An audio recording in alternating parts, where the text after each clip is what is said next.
окружающих. Никогда не ругай себя, ни наедине, ни при других. Но не переставай работать над собой. Не позволяй чужим говорить о твоих недостатках. В их словах нет любви, только желание затащить тебя туда, где они находятся, на дно. Люби свой путь.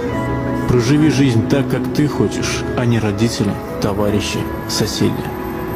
Главное, чтобы в ней было больше любви, меньше злости.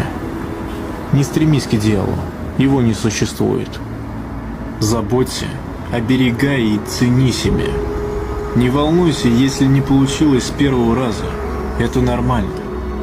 Главное, это то, что ты продолжаешь двигаться вперед. Искренне хвали себя за маленькие и большие победы.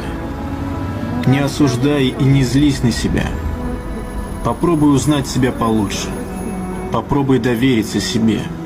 Стань для себя